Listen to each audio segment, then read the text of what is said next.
Hi, and welcome to the board training module on establishing and running effective committees at Hope Connection School. In this module, you'll learn about the benefits of a strong and effective committee structure, as well as strategies for ensuring successful committee operations. Why delegate? By distributing the workload through delegation to subcommittees, the governing board can maintain a focus on governance and insight. Effective committee structure, organization, and operation will provide other individuals in the school community with an opportunity to become involved at the school in a meaningful way. New leadership and future board members develop from within a strong subcommittee structure.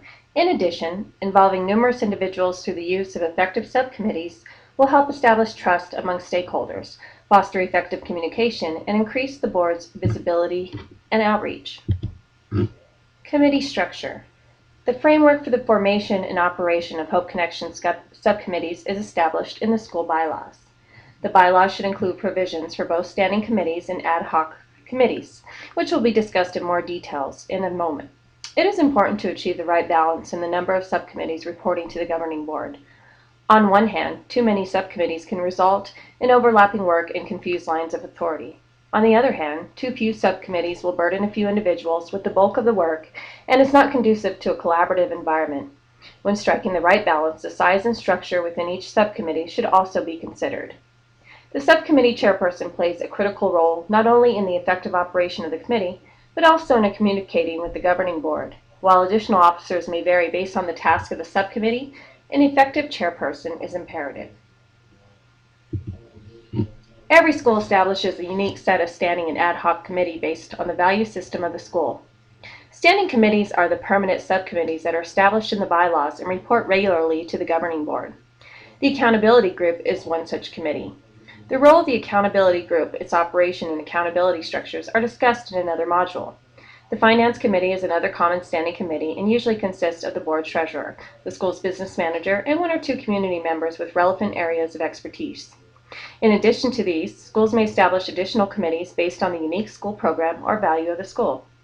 For example, some schools establish additional fund development committees specifically tasked with grant writing, establishing corporate sponsorships, or managing fundraising events.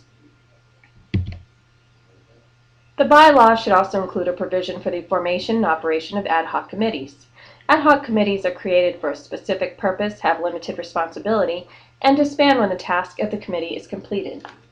Examples of these committees would include a subcommittee formed to oversee governing board member elections, search for a new school administrator, or a capital construction project. Subcommittees of the governing board should also be established in board policy, which are more fluid and may be changed more easily based on the changing needs of the school.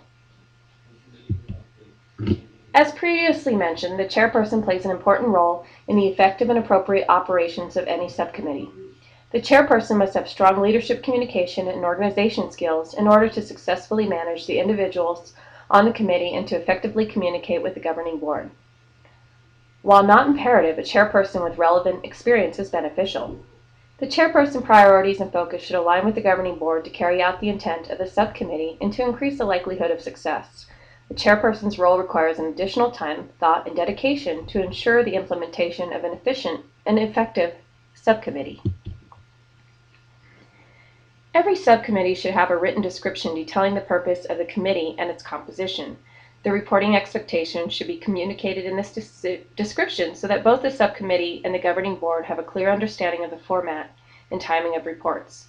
Where appropriate, this description should include the process for selecting subcommittee members and the duties of the officers and individual members. In addition to the reporting expectations, the governing board should also prepare written short and long-term goals for each of the subcommittees. The governing board can work collaboratively with subcommittees to establish benchmarks for monitoring progress and deadlines for accomplishing tasks. The school strategic plan is an excellent tool for documenting these goals, assigning responsibility to individuals or to certain subcommittees, and for communicating expectations in a single document. As subcommittees of the governing board, lines of authority in decision-making, spending, or other areas must be clearly delineated. Subcommittees are part of the governing board's accountability structure, and establishing clear written goals and expectations will maximize their effectiveness. Parent-teacher organizations pose a unique situation. These organizations should be established on an entirely separate entity and should not be a subcommittee of the governing board. While parent-teacher organizations may or may not form under a separate nonprofit legal designation, they should elect and maintain separate officers, bylaws, and goals. These organizations may work directly with the school administrator to define goals, organize projects, and seek input from the school's instructional staff. The group does not, however, oversee or direct the administrator, nor are they part of the school's accountability structure. The parent-teacher organization may, on occasion, report to the governing board when relevant issues require collaboration or communication.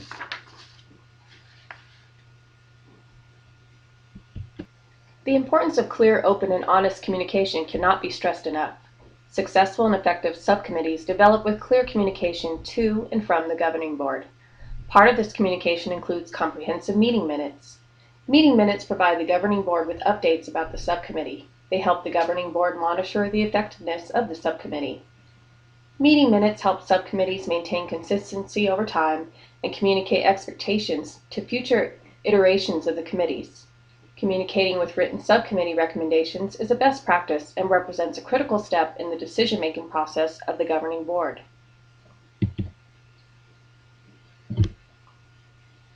The size of a subcommittee should be manageable and should reflect the task and duties at hand.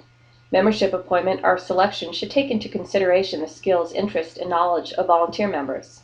The effectiveness of the entire team will increase if the members are well matched to the task of the subcommittee. In the same manner that the governing board uses a written agreement to clarify commitment and dedication, consider the adoption of a written agreement for subcommittees as well. When establishing a subcommittee, the governing board should either designate someone, like an administrator, to fill certain seats on the committee, or the governing board should designate specific individuals by name to fill the committee.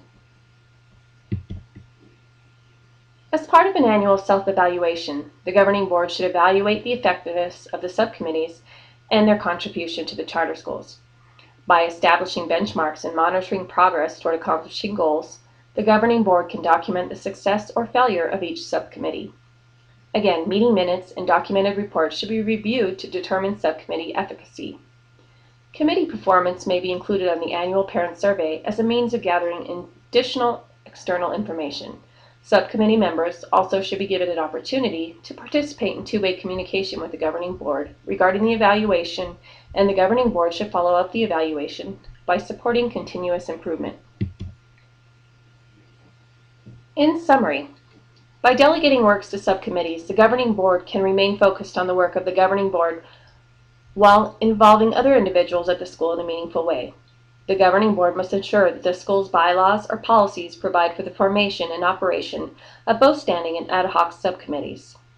The structure of subcommittees at Hope Connection School should be appropriate for the school program and based on the values of the school.